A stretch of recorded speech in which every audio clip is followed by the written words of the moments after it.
upward to the cloud. So in material life, when we want to rise in our careers, people know that they have to play it humble, right? They have to tolerate other people taking advantage of them or whatnot, because what happens is that if everyone likes you, if you're the nicest person around, then when a manager position is opened up, then everyone selects you. They say, oh, I want to choose this person because people like you.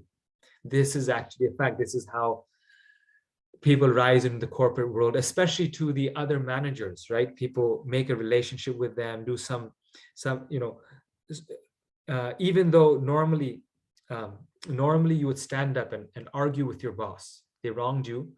You keep your mouth shut just so your boss will like you more than other employees, right? So we use this strategy.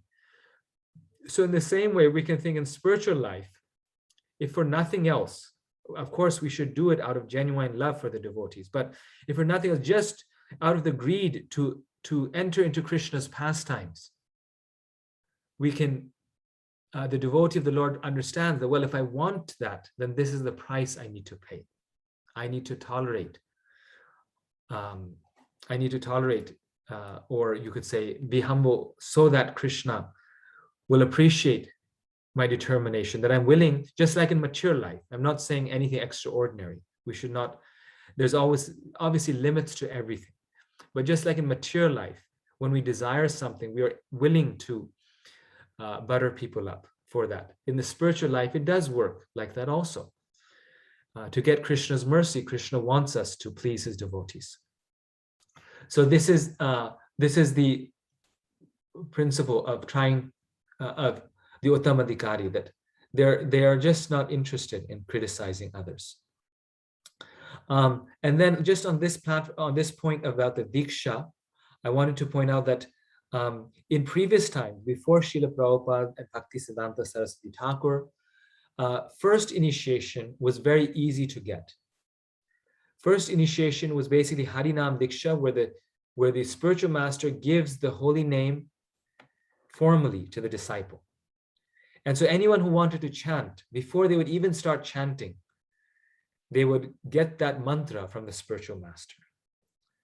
And second initiation, Diksha, was considered the real initiation, and it took quite a bit of you could say preparation and qualification to get that. So what Srila Prabhupada did and Srila Bhaktisiddhanta Saraswati Thakur did is that they slightly increased the requirement or standard for first initiation, and they decreased the standard for second initiation. Maybe why did they do this? They were pure devotees. We don't know exactly their mind, but one could say, well, why? They did this because in Kali Yuga, people are more fallen than in previous times. They're more addicted to sinful activities than previous times. So in order to make sure that they are taking the holy name seriously and doing things nicely, following the regulated principles, Prabhupada said that for 1 year they should chant without fail, follow the 4 regulated principles without fail, and then they will get first initiation. Whereas previously, when people were already situated in the mode of goodness, very pious, following the regulated principles naturally, they would get Harinam Diksha when they would want to start chanting. But Prabhupada made some more requirement to it. And therefore, we call this first initiation. We also tend to call it Diksha in our movement. But in Rupa Goswami's time, Srila Rupa Goswami's time, the holy name was given to a willing soul, whoever wanted it. The holy name initiation. Of course, even now, holy name, anyone can chant, it's open. But the actual, you could say, attunement from the spiritual master, the potency invested in that holy name, the mercy invested in that holy name from the spiritual master was given immediately. Like you still see sometimes sadhus in India do. They do kind of massed initiations. We don't do that, of course. That's not right in this day and age. But it was a bit like that, where the disciple comes and hears, you want the holy name, you take it, you get it from the spiritual master. But the second initiation, that was more very serious, a very great qualification. And seeing that people are not so qualified, Prabhupada, being very merciful, does not hold them to such a high standard. So this was the kind of the adjustment that Prabhupada made. But Diksha refers to second initiation. Okay, so now next slide. So now another way that the beginner, intermediate, and advanced is being described is as follows. The beginner is someone actually interested in Krishna consciousness and wants to be initiated. Prabhupada explains, we accept him as a disciple for the chanting of the holy name of the Lord. So beginner means first initiation, as I mentioned. Someone is interested in Krishna consciousness, wants to be initiated, we accept him as a disciple for the holy name. Intermediate, when a neophyte devotee is actually initiated and engaged in devotional service by the orders of the spiritual master, he should be accepted immediately as a bona fide Vaishnava. Similar to what we had read before, in Prabhupada's own words, is that if we're actually engaged under their instruction, this is how to lead our life, this is how to serve, that is the intermediate level. And the advanced stages, out of many such Vaishnavas, one may be found to be very seriously engaged in the service of the Lord and strictly following all the regulated principles, chanting the prescribed number of rounds on japa beads, and always thinking of how to expand the Krishna consciousness movement. Such a Vaishnava should be accepted as an Uttamadhikari, a highly advanced devotee, and has the ability to convert many fallen souls to Vaishnavism. So Prabhupada says the advanced devotee has many qualities. One of them is that they're perfect, strictly following the regulated principles, always chanting, and they are converting others to Vaishnavism. That is also the quality. Therefore, preaching is so important. When we become a preacher, Krishna very quickly makes us into an advanced devotee because Krishna becomes so happy. But at the same time, when we are preaching, we should understand that Srila Prabhupada is preaching, and he's actually the one converting people's hearts. So Prabhupada is the Uttamadhikari. We are trying to be intermediate, Madhyama stage. Prabhupada says all of us should try to rise to the Madhyama stage. Uttama stage, okay, that's kind of far away from us. But every single one of us, especially those of us taking Bhakti Shastri, you're taking it because you're on a certain standard, we must at least rise to the intermediate stage. So, so that is very, very important. So then there's also beginner, intermediate, and advanced. They're defined in terms of relationships. So the beginner devotee is a person who's very faithfully engaged in the worship of the deity in the temple, but who does not know how to behave towards devotees or people in general. I think we've all met devotees like this, right? They are enthusiastic to serve. They are serving nicely. They serve in the temple, but they're still learning how to behave towards devotees. They're maybe not bad people. They're just learning how to do that. They're not taking that part seriously enough. So that is the beginner stage. The intermediate stage, a devotee who worships the Supreme Personality of Godhead as the highest object of love, makes friends with the Lord's devotees, is merciful to the ignorant, and avoids those who are envious by nature. A devotee who worships the Supreme Personality of Godhead as the highest object of love, makes friends with the Lord's devotees, is merciful to the ignorant, and avoids those who are envious by nature. So an intermediate devotee worships the Lord, but they can differentiate, they can distinguish between four types of people. And again, this is more at our level. So many of you might be thinking, based on what we discussed, is, well, what do I do when someone is mistreating me? What do I do? So the fact that we're having these feelings, that we're distinguishing between, we have to distinguish practically between friends and enemies, and we have to distinguish between people who are hurting us and all these things. Then for us, we make four distinctions. We worship the Lord. The Lord Krishna is still always going to be Krishna. We worship Krishna. Krishna is the the object of our, he's in the center. We make friends with the devotees of the Lord. We make friendships with them. So they're devotees, they're worthy of becoming friends. We should not make enemies out of them. We should make friends out of them. We should be merciful to the ignorant. Those who are not devotees, those who are searching for the truth but don't have the truth, we should show them mercy. We should extend ourselves to try to help them to come to Krishna consciousness. That's what a Madhyamadikari does. So therefore, Madhyamadikari is also a preacher. And then those who are hurting us, those who are not helping us, we avoid them. We stay away from them. We avoid those who are envious by nature. So big lesson here. The devotee may need to fight for some period of time. To set things right, the devotee may need to fight or may need to correct things. But then the devotee doesn't keep fighting. The devotee doesn't keep struggling. Then the devotee will avoid. You just avoid that association. Or best to avoid the fight altogether if we can. And we just avoid, we understand that person is envious, so let me avoid that person. And the advanced level is the most advanced devotee sees within everything the soul of all souls, the Supreme Personality of Godhead, Shri Krishna. Consequently, he sees systematically everything in relation to the Supreme Lord and understands that everything that exists is eternally situated within the Lord. The most advanced devotee sees within everything the soul of all souls, the Supreme Personality of Godhead, Shri Krishna. Consequently, he sees systematically everything in relation to the Supreme Lord. Everything is related to the Lord. This is Krishna coming to me in this situation. This soul is a pure devotee of Krishna because he just sees the soul. He doesn't see the body. It's a very advanced vision.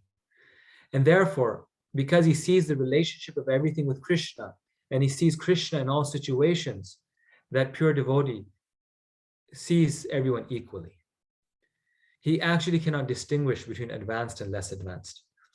And therefore, actually, on that level, the devotee cannot preach because the devotee feels that everyone's a pure devotee. But in order to preach out of their compassion, they temporarily, or you could say they come to the intermediate Madhyama level to preach. But Prabhupada says that when an advanced devotee comes to the intermediate level to preach, that is very different intermediate than when a intermediate is preaching. So the advanced may act on the level of an intermediate, may make distinctions so that they can preach. Because in order to preach, you have to discriminate, you have to make distinctions. So that devotee may come to that level, but that devotee's preaching and influence is far more different. And that's actually the next, I think, the next one in the way that Prabhupada defines. Yes, yeah. So then the beginner is one whose faith is soft and palliable. One whose faith is soft and pliable is called a neophyte. So they get doubts and sometimes they leave Krishna consciousness or sometimes they go up and down in the Krishna consciousness. But by gradually following the process, he or she will rise to the platform of a first-class devotee. These distinctions between the Kanishta, Madhyama, and Uttamadikari devotee is described in the Nectar of Devotion and also Nectar of Instruction, and also in the Chaitanya Charitamrita. So Prabhupada also defines them in different ways. So therefore, he quotes from the Chaitanya Charitamrita. Prabhupada also discusses these levels of devotees there as well. A person whose conclusive knowledge of the Shastra is not very strong, but who has developed firm faith in chanting the Hare Krishna Maha Mantra, and who is also undeterred in the execution of his prescribed devotional service. So a person whose faith is not very, whose knowledge is not very strong, but whose faith is firm, that is a Madhyamadikari devotee. They're undeterred in their chanting. They have firm faith in the chanting.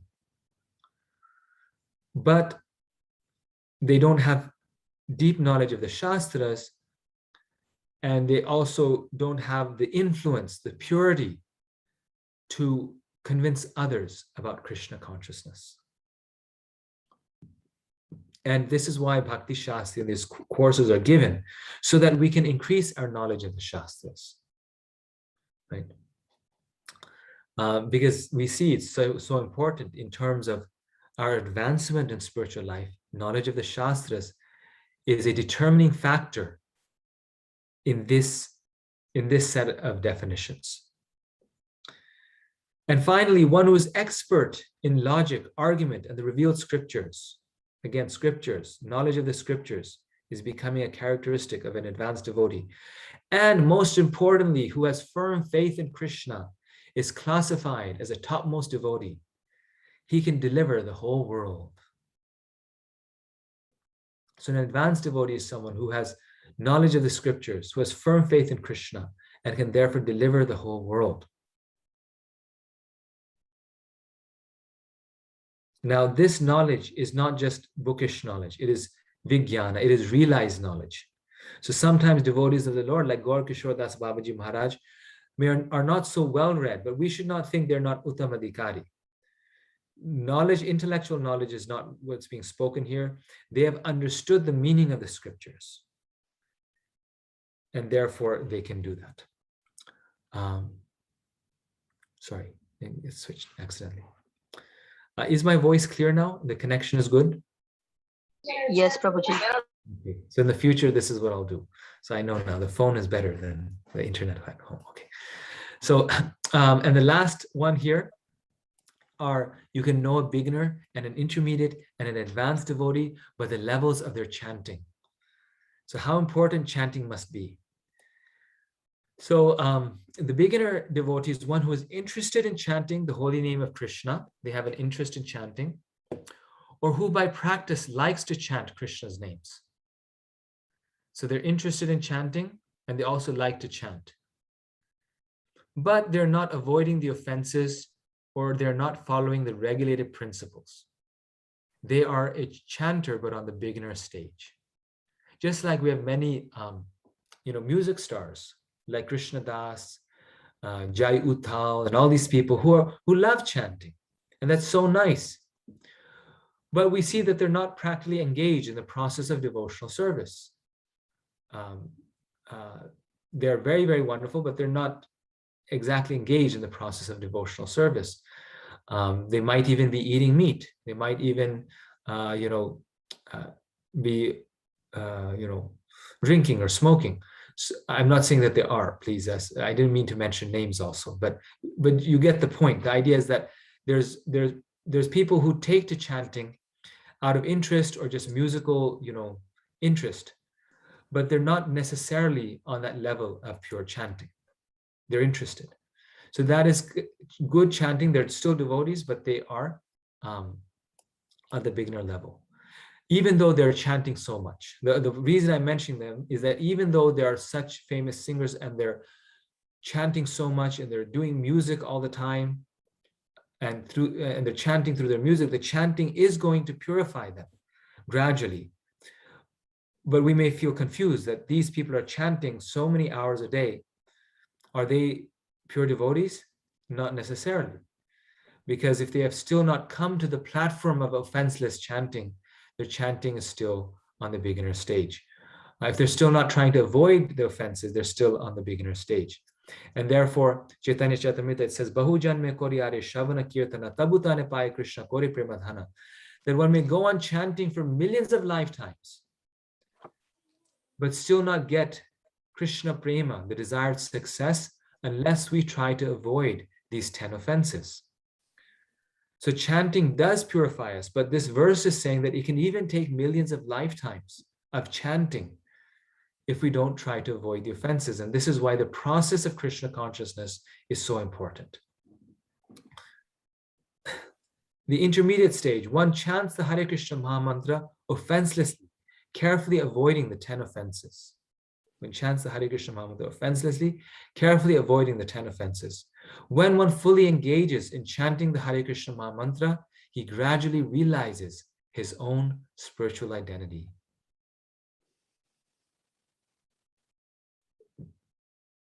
So there's two stages. One is nama aparad and the other is nam abhas.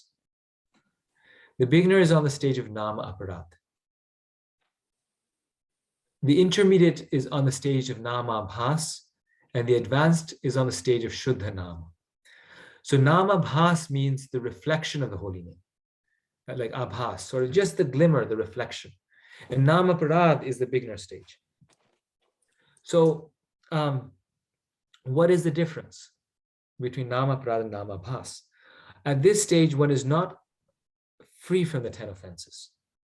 So one is avoiding, but one is not completely free from the offenses. One is on the stage of nama abhas. What does that mean? Nama abhas means that offenses are still there. They may be still there, but one is trying actively to avoid those offenses. Nama aparad is the stage one is doing the offenses and one's doing them and one's just simply doing them.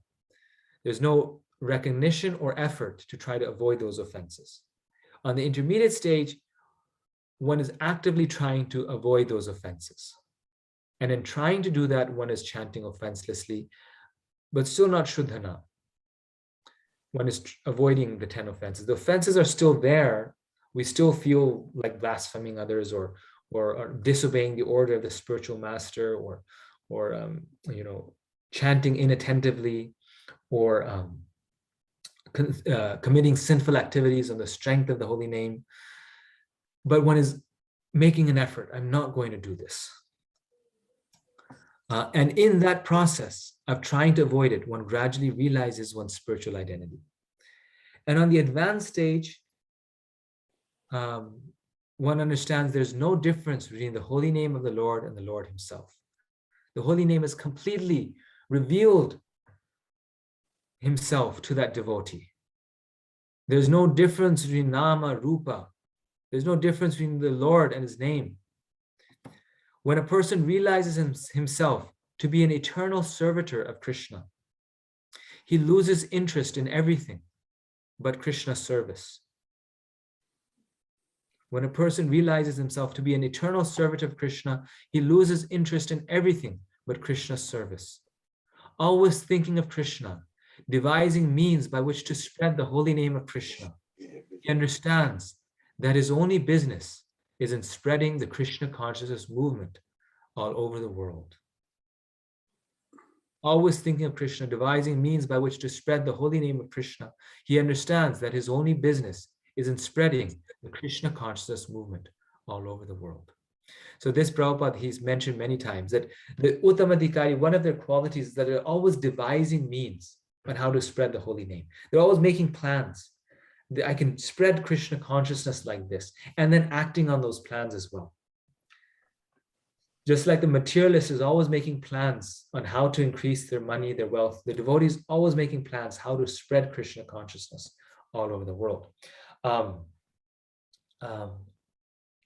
nice example of this is His Holiness Tamal Krishna Goswami, who devotees who were very close to him, they recall that whenever they went to his room, whenever they spoke to him, he had such big plans on how to spread Krishna consciousness. He wanted to start a university in Mayapur. He was, doing his PhD, trying to spread Krishna consciousness amongst the scholars. But that was just towards the end. Before that, he had the Radha Damodar bus party. He was opening temples all over the world.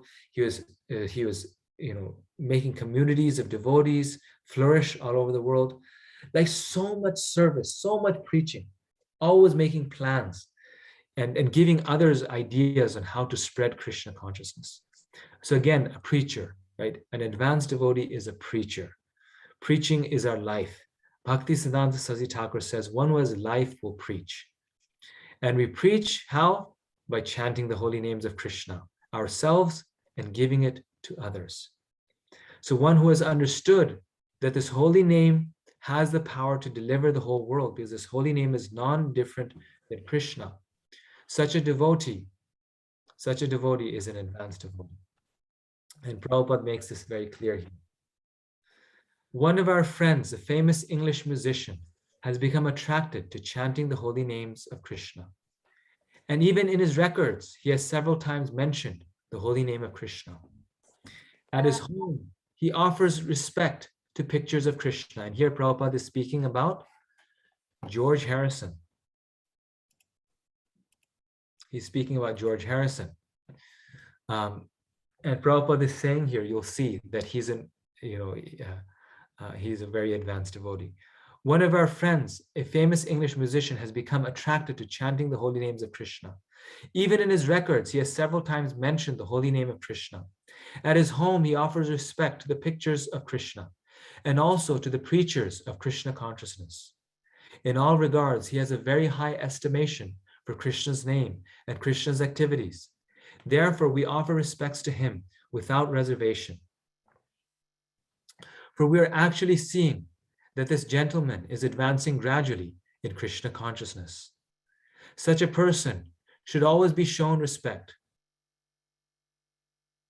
The conclusion is that anyone who is trying to advance in Krishna consciousness by regularly chanting the holy name should always be respected by Vaishnavas. On the other hand, we have witnessed that some of our contemporaries who are supposed to be great preachers have gradually fallen into the material conception of life because they have failed to chant the holy name of the Lord.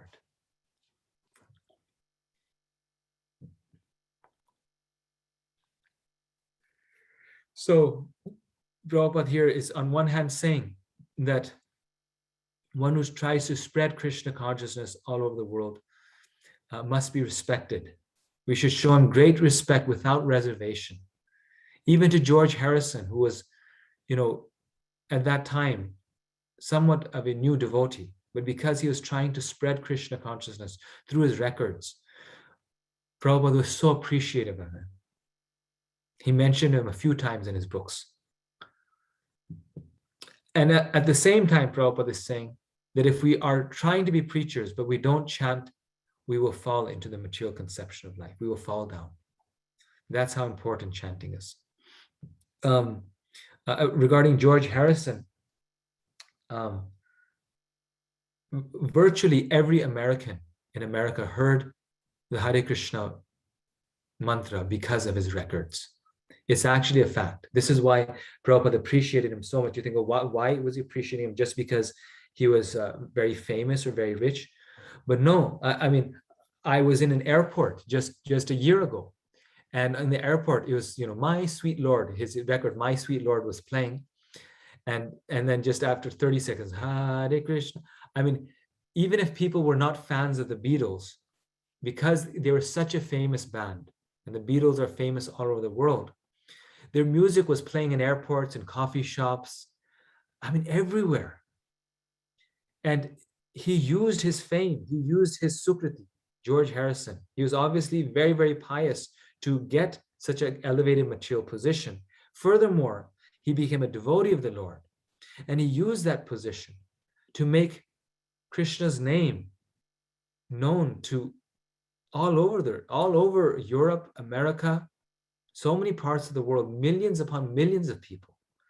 And this is why Prabhupada is saying that we should offer him respect without reservation, which means uttamadikari devotee. So, a question that we may have is, well, what do I do when a devotee is not nice to me? We're saying we should be humble. But this is exactly what Rupa Goswami is telling us, that with different levels of devotees, we do offer them different levels of respect. So we're not blind to it. To a devotee who's neophyte, who's, kind of offensive, we offer that devotee respect within our mind, but we don't have to submit ourselves or offer full dandavats to that devotee. That's, like I was saying, devotees who are not practicing or just, they're chanting but not really practicing. And to more advanced devotees who are actively engaged in devotional service, we offer them our obeisances. But to the uttamadikari devotee, Prabhupada says, we serve them without any reservation. We serve them. We just serve them. We clean their clothes. We wash their pots. We want to take every opportunity to get some service, to be able to, especially hearing from them. It's a very important service. So Prabhupada is saying, therefore, we offer our respects to him without reservation. And at the same time, he's not saying that we should serve him like we serve Srila Prabhupada. But the point is that he was spreading Krishna's name all over the world. So he was coming to the level of an advanced devotee. And so therefore Prabhupada was so appreciative of him. If we have that potency to spread Krishna's name all over the world, we have to understand that we've been empowered by Krishna. So Krishna gave George Harrison some special empowerment, or rather I should say Prabhupada gave him some special empowerment to serve Prabhupada in this way. And then, of course, Prabhupada was the one who inspired him and spread it all over the world. And therefore, we serve Prabhupada completely unreservedly. And then just to be on time, I'm going to go a little quickly. In this verse, so in this verse, Srila Rupa Goswami advises the devotee to be intelligent enough to distinguish between the Kanishta Adhikari, the Madhyam Adhikari, and Uttam Adhikari. The devotee should also know his own position and should not try to imitate a devotee situated on a higher platform. So if I try to act above my level of advancement, I may fall down. What does that mean? An Uttamadhikari devotee does not see any difference between anyone, and therefore offers respects to everyone, embraces everyone. And so if someone is inimical towards me or very bad towards me, and I'm not on that level, and I just try to act on the level of Uttamadhikari, I may end up hurting myself to the point that I will fall from my spiritual practice. Rather, if I know I'm a Madhyam Adhikari, then I'll distinguish, I'll differentiate, and I'll avoid the association of that devotee because I cannot handle their materialism, so to say. And so we should not imitate. We should strive and work hard to rise to the highest platform, but not imitate them. Okay, and so now the question is, how do we elevate ourselves to that platform? And that is answered in the third verse, which we are going to read now. This is the last verse. Thank you for your patience. These are very important verses, so I was spending more time on these than other verses. And so now one more verse here. दृष्टैः स्वभावजनितैर्वपुषश्च दोषैर्न प्राकृतत्वमिह भक्तजनस्य पश्येत् गङ्गां वसां न खलु उद्बुधफेन पङ्खैः ब्राह्मवद्वत्पपामपगच्छति नीलधर्मै. Thank you, Mataji. Very nicely sung. Translation: being situated in its original Krishna consciousness, a pure devotee does not identify with the body. Such a devotee should not be seen from a materialistic point of view. Indeed, one should overlook a devotee's having a body born in a low family, a body with a bad complexion, a deformed body, or a diseased or infirm body. According to ordinary vision, such imperfections may seem prominent in the body of a pure devotee. But despite such seeming defects, the body of a pure devotee cannot be polluted. It is exactly like the waters of the Ganges, which sometimes during the rainy season are full of bubbles, foam, and mud. The Ganges waters do not become polluted. Those who are advanced in spiritual understanding will bathe in the Ganges without considering the condition of the water.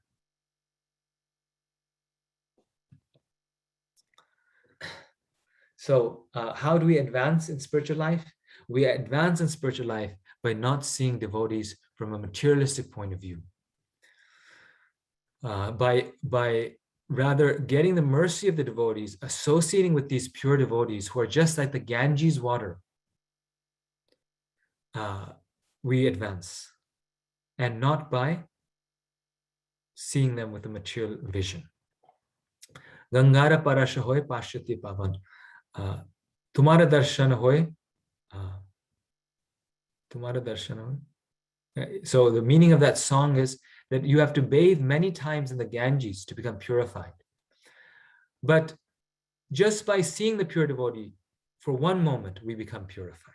And this is a fact.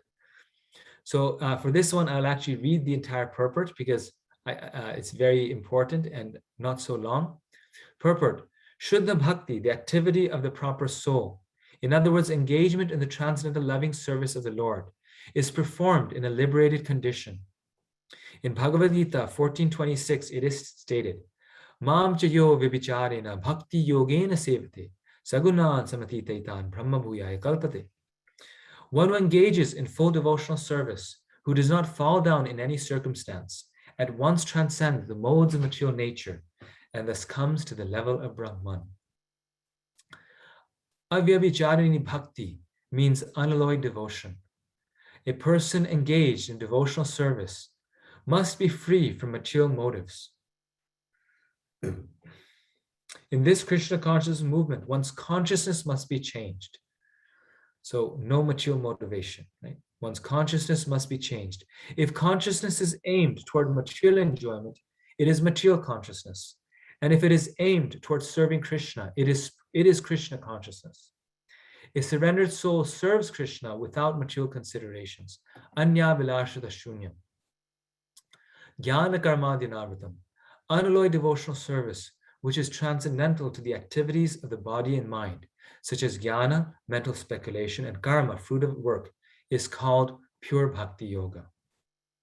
Bhakti yoga is a proper activity of the soul, and when one actually engages in unalloyed, uncontaminated devotional service, he is already liberated. Sagunan samatitaita. Krishna's devotee is not subjected to material conditions, even though his bodily features may appear materially conditioned. So this is called Jivan Mukta, right? That person is already liberated. So therefore the devotee is not subject to material conditions, even though the body may be subject to material conditions. Sometimes we may even see our spiritual master become very ill or have some bodily defect, but we can never make the mistake of judging them based upon their bodily functions. One should therefore not see a pure devotee from a materialistic point of view. Unless one is actually a devotee, he cannot see another devotee perfectly. As explained in the previous verse, there are three types of devotees: Kanishthadikari, Madhyamadikari, and Uttamadikari. The Kanishthadikari cannot distinguish between a devotee and non-devotee. He is simply concerned with worshipping the deity in the temple. A Madhyamadikari, however, can distinguish between the devotee and non-devotee.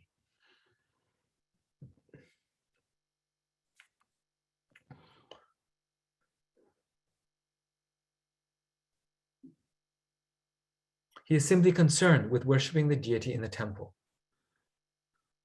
A Madhyamadikari, however, can distinguish between the devotee and non-devotee, as well as between the devotee and the Lord. Thus he treats the Supreme Personality of Godhead, the devotee and the non-devotee, in different ways.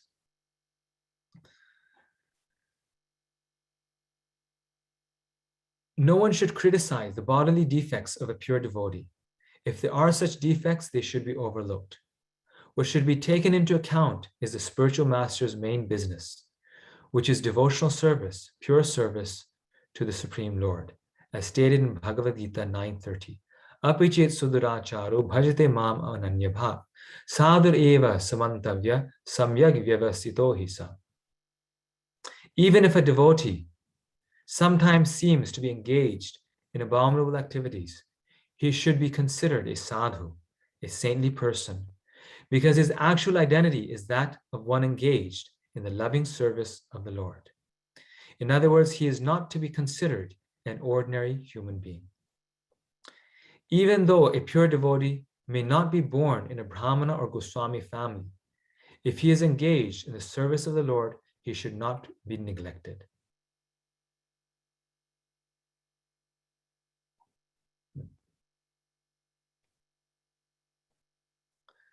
In actuality, there cannot be a family of Goswamis based upon material considerations, caste or heredity. The Goswami title is actually the monopoly of the pure devotees. Thus we speak of the 6 Goswamis, headed by Rupa Goswami and Sanatan Goswami. Rupa Goswami and Sanatan Goswami had practically become Mohammedans and had therefore changed their names to Dabir Khas and Sakar Malik. But Sri Chaitanya Mahaprabhu himself made them Goswamis. Therefore, the Goswami title is not hereditary. The word Goswami refers to one who can control his senses, who is master of the senses. A devotee is not controlled by the senses, but is a controller of the senses. Consequently, he should be called Swami or Goswami, even though he may not be born in a Goswami family. According to this formula, the Goswamis, who are descendants of Sri Nityananda Prabhu and Sri Advaita Prabhu, are certainly devotees. But devotees coming from other families should not be discriminated against. Indeed, whether the devotee comes from a family of previous acharyas or from an ordinary family, they should be treated equally. One should not think, oh, here is an American Goswami, and discriminate against him. Nor should one think, here is a Nityananda Vangsha Goswami. There's an undercurrent of protest against our awarding the title Goswami to the American Vaishnavas of the Krishna conscious movement. Sometimes people flatly tell the American devotees that their sannyas or title of Goswami is not bona fide. However, according to the statements of Srila Rupa Goswami in this verse, an American Swami and a Goswami in a family of acharyas are non-different. So just reason partly I'm reading this and we're taking our class time to read this is because we may think that this doesn't apply to us. But the fact is that in most of our communities and temples around the world, this type of consciousness is taking place. And it does take place. Maybe not in terms of Goswamis, in terms of the acharyas. We tend to respect all the Swamis and Goswamis who come through because they're sannyasis and they're visitors. We respect them. But in our own communities, we tend to make a distinction between American and Indian devotees. Is, oh, he's an American devotee, or he's an Indian devotee. Or not even that, but we make a distinction between South Indian and North Indian devotees, or West Indian or East Indian devotees. And we have to understand, this is a very big offense when we make our communities and our groups within the society based upon nationality. Like a certain nationality of devotees stick together because of their nationality. That is actually a great offense, because we're making distinctions based upon birth, or we make our communities based upon lower or higher class backgrounds. Like this person comes from a bad family background or a poor family background. This person comes from a rich family. So I'll make more friendship. So we make more friendship with those who are on the same material standard as what we are. All of these types of consciousness or thinking is very offensive. And we will become entangled in the cycle of offense if we do this. I remember one time one devotee was complaining against another devotee, and in the course of complaining to my spiritual master about this devotee, he mentioned, oh, he comes from a low-class family, from a very kind of backward family. And my Guru Maharaj became so angry. He said, how can you identify that devotee based upon his birth? Okay, whatever problem he has, we can correct it. But how can you, this is the fault in your consciousness, how can you differentiate this devotee based upon their past? When a person comes to Krishna consciousness, we only judge them by their present. Their past is their past. It doesn't matter what their past was. Now they're devotees. And we're all what they say, right? Vaishnav Gotra. We're all of the same Gotra, same caste, which is a Vaishnava caste. We're all just Vaishnavas. That is devotees of Krishna or Vishnu. So we can never differentiate between devotees based upon the material considerations. Based upon their spiritual qualification, we see Ganishna Madhyam Uttama. And that's why it's so significant that this verse is coming right after the previous verse. The previous verse is all about different levels of devotees, right? Different distinctions of devotees. And so after reading that verse, we may start to make distinctions, which we are supposed to do. But then, just to clarify and drive home the point that this distinction is not based upon material conditions, Rupa Goswami puts this verse right after it and says that a devotee is determined by their spiritual standard, by the level of their service, by the level of their attachment to the holy name. It is not based upon their material standard. On the other hand, a devotee who has attained the title of Goswami, but is not born of a Brahmana family or of a Goswami in the family of Nityananda or Advaita Prabhu, should not be or is born in the family of Nityananda or Advaita Prabhu, should not be artificially puffed up by thinking that he has become a Goswami. He should always remember that as soon as he becomes materially puffed up, he immediately falls down. This Krishna conscious movement is a transcendental science, and there's no room for jealousy. This movement is meant for the Paramahansas, who are completely free from all jealousy. Paramam nirmatsaranam. One should not be jealous whether he is born in a family of Goswamis or has the title of Goswami awarded to him.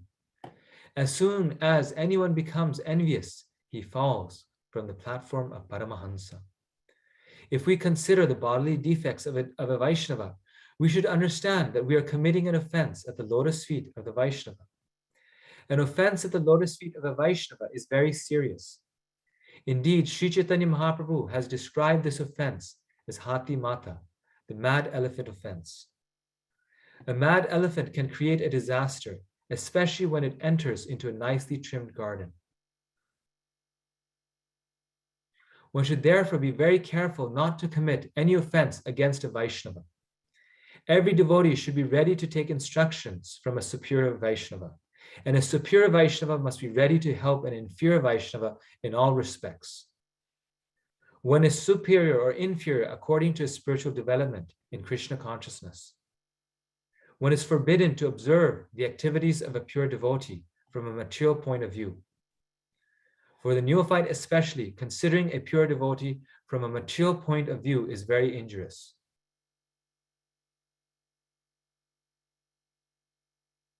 One should therefore avoid observing a pure devotee externally, but should try to see the internal features and understand how he is engaged in the transcendental loving service of the Lord. In this way, one can avoid seeing the pure devotee from a material point of view, and thus one can gradually become a purified devotee himself. Those who think that Krishna consciousness is limited to a certain section of people, a certain section of devotees, or a certain tract of land are generally prone to see the external features of the devotee. We're almost done. Such neophytes, unable to appreciate the exalted service of the advanced devotee, try to bring the Mahabhagavat to their platform. And so here Srila Prabhupada is actually speaking of himself. Even though he's the most humble devotee, he knows that he's a Mahabhagavat. So he says, such neophytes, unable to appreciate the exalted service of the advanced devotee, try to bring the Mahabhagavat to their platform. We experience such difficulty in propagating this Krishna consciousness all over the world. He's saying we. Unfortunately, we are surrounded by neophyte godbrothers. And please keep in mind that many of these godbrothers were sannyasis. But he says, unfortunately, we are surrounded by neophyte godbrothers who do not appreciate the extraordinary activities of spreading Krishna consciousness all over the world. They simply try to bring us to their platform and then try to criticize us in every respect. We very much regret their naive activities and poor fund of knowledge. An empowered person who is actually engaged in the confidential service of the Lord should not be treated as an ordinary human being. For it is stated that unless one is empowered by Krishna, one cannot spread the Krishna consciousness movement all over the world.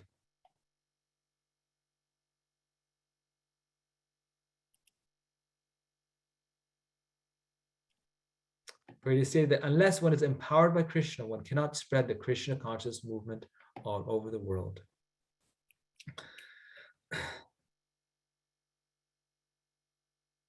And then this sentence is also very important. An empowered person who is actually engaged in the confidential service of the Lord should not be treated as an ordinary human being. And now Prabhupada in the next paragraph will explain what he means by this. When one thus criticizes a pure devotee, he commits an offense, Vaishnava Parad.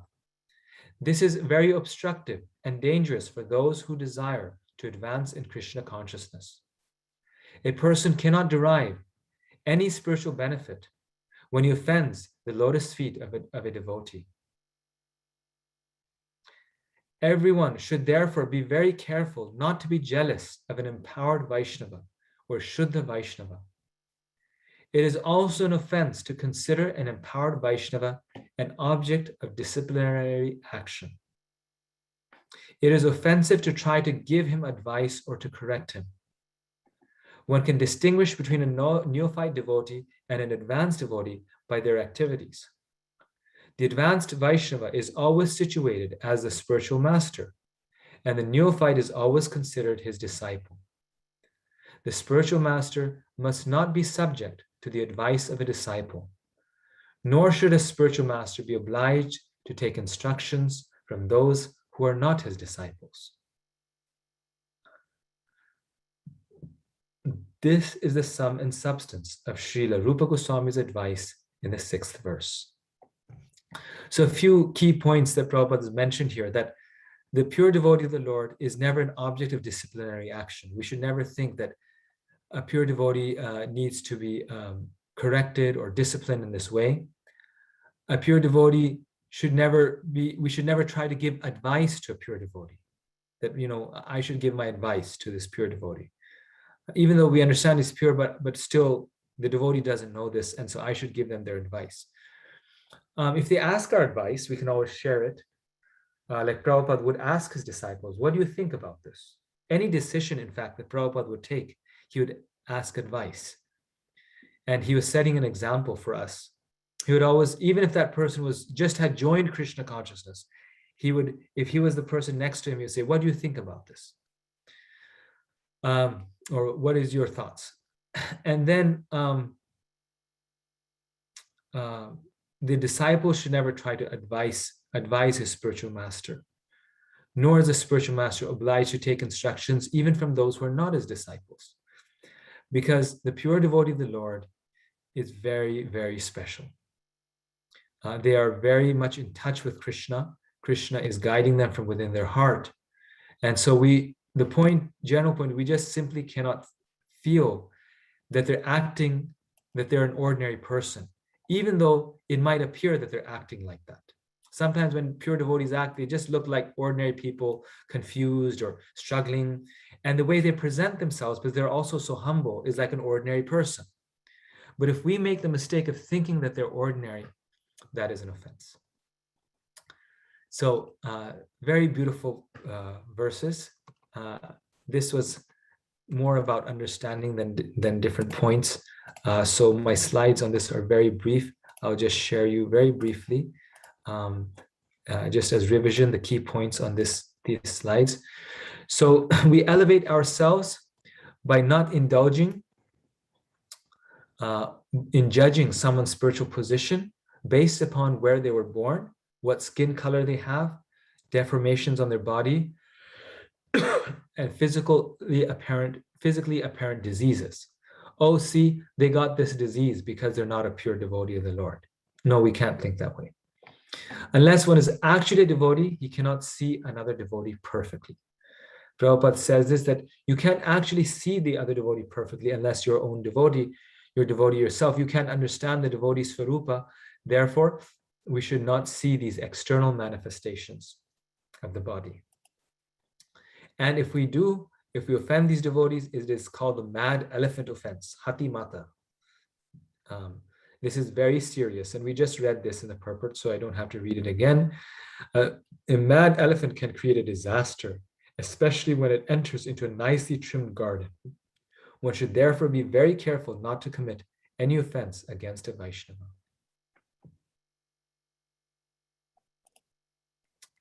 So what is our best course of action? Stay meek, stay humble. And it's very interesting that in the Chaitanya Charitamrita, Lord Chaitanya says that a devotee is humble and meek.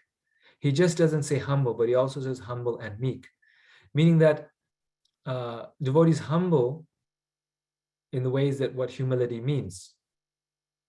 But in addition to that, the devotee is meek, meaning that devotee also it's not humble is more of a state of consciousness. Meekness is a way of speaking and relating with one another, right? So humility is a state of consciousness, but Hanuman, who was fighting, could also be the most humble devotee and also fight, right? But in relation to devotees, we have to be humble, have the state of mind, but also in our approach, be meek, be soft-spoken, be gentle, be considerate. Try to err on the side of being too soft rather than too hard. And then that elephant stays pacified. It does not break our garden. It does not destroy our garden.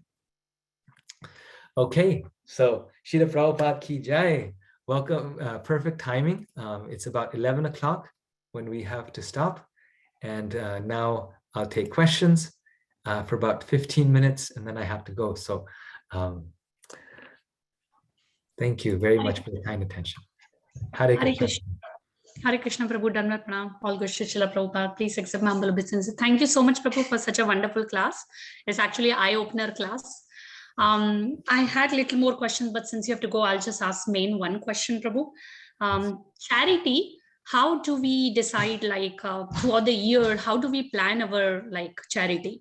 We get so many opportunities in ISKCON to give donation here, give here, give here, give here. And then sometime it does, at least in our case, we see that we sometimes let go our own necessities also, and then we try to first send wherever we have to, besides serving local temple. So is there a rule, or is there can you simplify how we can plan our charity in such a way where things are much more organized? Yes, Madhaji. So actually, this is why the Nectar of Instruction is our handbook, because Rupa Goswami does exactly this. And when you read the purpose, you'll come across this. He actually specifies what is the charity for the householder. And he specified that the charity that we should be giving is 50%. But now that 50% has been a matter of great discussion in our movement, that the 50%, what is that? Is the 50% after taxes? It is before taxes? Is it the 50% after I pay my mortgage, my monthly mortgage, or before that? So there's many different versions and viewpoints on this. And rather than becoming rather than getting into that, the principle is that we are aspiring for that.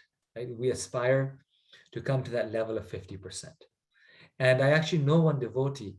He's just has a basic salary and he has a family, and he follows this principle of 50%. And he said that he's never had a financial problem in his entire life. He said, somehow it's so amazing. He said, Krishna takes care of me. And almost always, he said, I'm just very lucky. Like he says, when he bought his home, he got this home that was like the best price at the best time. So because he was following this principle, Krishna was really reciprocating. So it really depends on our level of faith.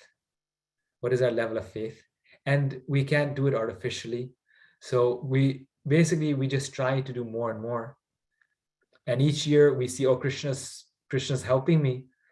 So that means I can do more. Like I was saying, like when we do more, then we'll get some reciprocation from Krishna, and we'll see, oh, this year was a really good year and I didn't have any financial problem. I still have some put in my savings.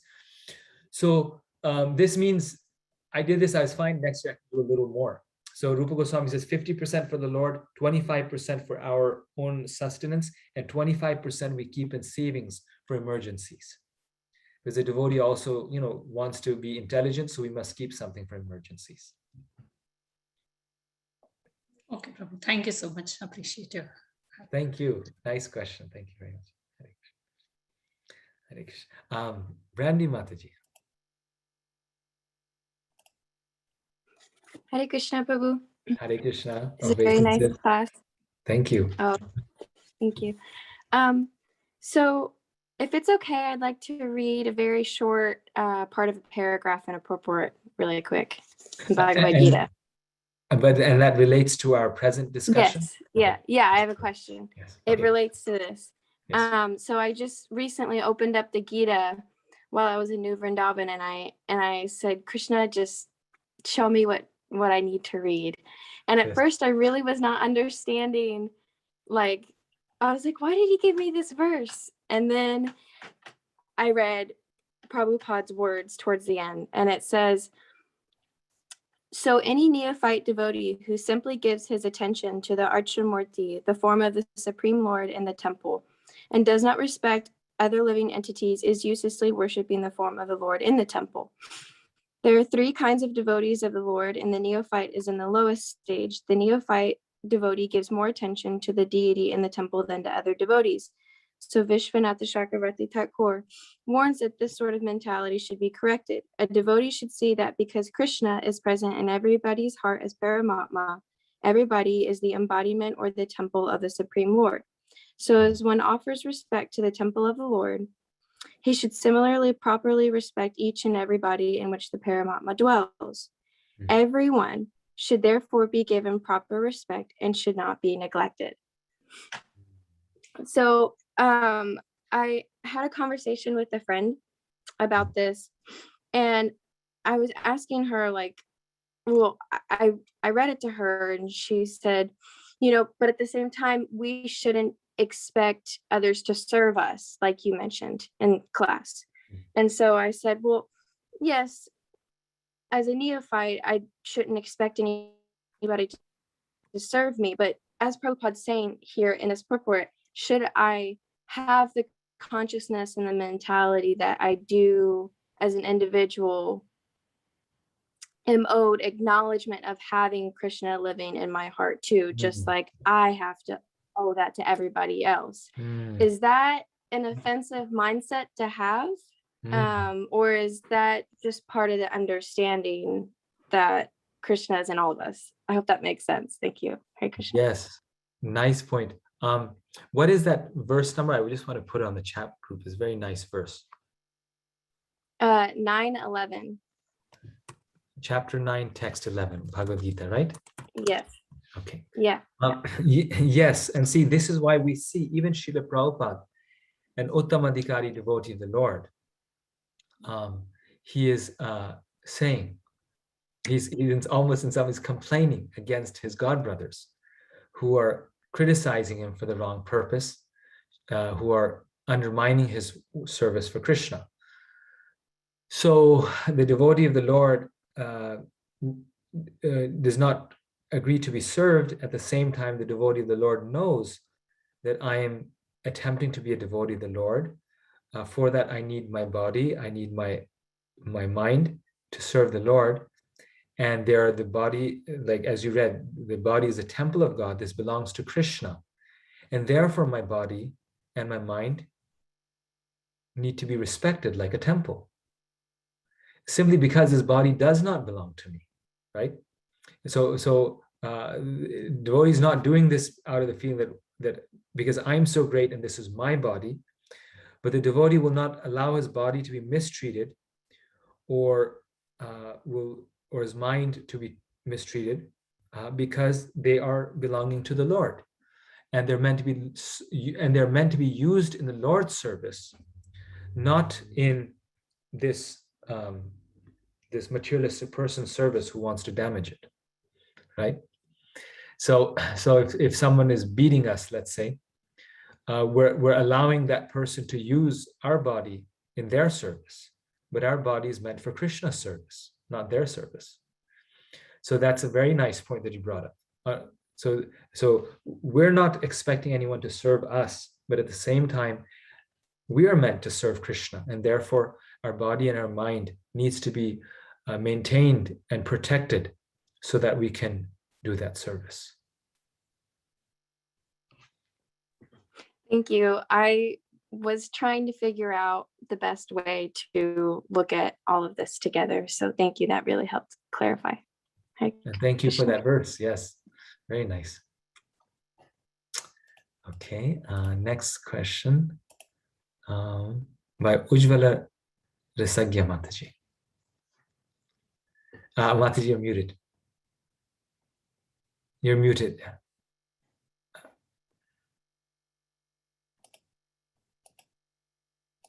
Oh, sorry. Can you hear me now, Prabhu? Yes, now I can hear. My pranams to you, Prabhu. Hare Krishna.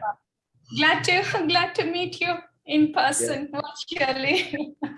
So, just wanted to thank you, Prabhu, from our side, from ISKCON New Goloka side, and all the devotees for allowing us to participate in this study course. Thank you so much. Just wanted to express my gratitude. That's why I logged in, so we can thank you. Thank you so much for your encouragement, inspiration, and for making this course all the more special. Thank you so much, Prabhu. I'll let you continue. Hare Krishna. Hare Krishna. Dandavad Pranam. Vivek Prabhu. Hare Krishna Prabhuji. Pranam. Thank you so much for your class today.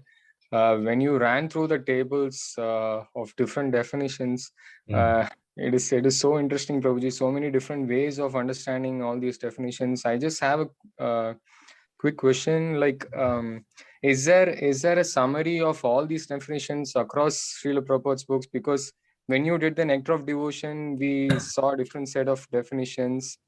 And then if you reach Sri Chaitanya Charitamrita, there are a different set of definitions. So it'll be nice if there is a summary of all these definitions put together, like in one piece.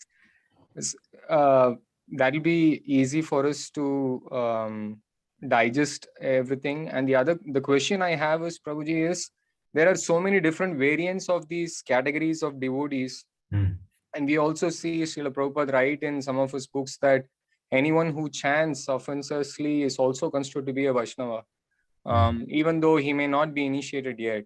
So, but how does a person actually identify a person who's actually offenselessly chanting? Is there any symptoms, like how you taught us, like for a devotee to be considered to be in the platform of Uttama Adhikari or practicing Bhava Bhakti or Prema Bhakti, there are some symptoms. So similarly, is there any symptom of a devotee who's actually chanting offenselessly? He may not be initiated, but how do we identify such a person? Yes. So nice questions, nice points. Regarding the first point, these tables were actually made by Braja Nandana Prabhu. So thank you to him. I received these tables, and I believe that these 5 tables that I showed, these pretty much summarize the different ways in which the Kanishta, Madhyama, and Uttamadhikari devotees are described, at least in Nectar of Instruction, Nectar of Devotion, and Chaitanya Charitamrita. So the summary that you're asking for, I think these 5 tables are those summaries, and this is what Prabhu has tried to do so kindly for us. So that's regarding your first point. I actually found these tables very helpful myself, because different places you see different definitions and then you get confused. So these tables just clarify that, and you can refer to them in future as well. Regarding the second one, my understanding is that it's very, very rare for someone to be able to chant offenselessly unless they are initiated. So you're saying that, well, even if someone's not initiated, they chant offenselessly. Even for initiated devotees, even for very advanced initiated devotees, it's very difficult to chant offenselessly. So offenseless chanting is something very rare and something very special. Only really the Uttamadhikari devotees on that level. And that becomes very obvious by seeing the effect of that person's chanting. What happens is that many people become influenced, affected, and they come to Krishna consciousness as a result of that chanting. And this is a fact. One time I was on Harinam, and one great devotee joined that Harinam, and the moment he joined, just people started coming. you see that wherever a pure devotee goes, that Krishna sends sincere devotees to hear from them. So that's the effect of their chanting. So that is very obvious, I think. When a devotee is advanced, we can see they're very advanced. And we can never know for sure until we ourselves are pure devotees. And that's why we depend on the opinion of the community of devotees. So the community of devotees tells us that, this devotee is really advanced after looking at them carefully, because other pure devotees are recognizing other pure devotees. So this is why we also have this society, because we, like Prabhupada, I showed you that quote, Prabhupada, if we're not a pure devotee, we really cannot identify a pure devotee. And one who's chanting offenselessly is a pure devotee. Once in a while, by the mercy of the Lord, this is called Chaya Bhav, someone may just in the association of pure devotees chant offenselessly because they're in that association, or out of earnestness chant offenselessly. But to chant on the platform of love of God, which is really the platform of offenseless chanting, one really has to be purified. This is not something that a neophyte devotee who's not initiated can do. Thank you so much, Prabhuji, for the explanation. Yeah, I mean, just to clarify, my question was not related to like a devotee chanting on the platform of Bhava or Prema. I was just on the initial stage of Nama Bhas or something like that. So that stage of offenseless chanting, Prabhuji. Yes, yes. No, I totally see. Nama Bhas, Nama Parad are both still offensive. I mean, Nama Bhas, you're doing offensive chanting, but you're trying to rectify yourself. It's only Shuddha Nam that's offenseless, and that is only possible by a very advanced devotee. Okay. Yes. Thank you very much, Prabhuji. Hare Krishna. Thank you. Hare Krishna. Thank you very much. My apologies to everyone left who has questions. Today I have to be somewhere at 11:30, so I'm sorry I have to leave now. But yeah, because I had to leave early, please send your message by chat. I can always respond, and we will meet again next week. Thank you so much for tolerating me, for your kind attention. And we will continue on with Nectar of Instruction. I'll post your homework. And for those of you I'll post your homework for Nectar of Instruction on the WhatsApp group. And for those of you who have taken your Nectar Devotion exam or have written to me, send me an email. This weekend, I'm hoping to get time to go through those. So I'm going to start working on those. I had a busy week at work, so I'll work on those this weekend. So thank you very much. Hare Krishna. Thank you, Prabhu. Hare Hare Krishna, Krishna. Prabhu. Hare Krishna, Hare Prabhu. Thank you Krishna. very much. Pranam. Thank you. Thank you. Thank you.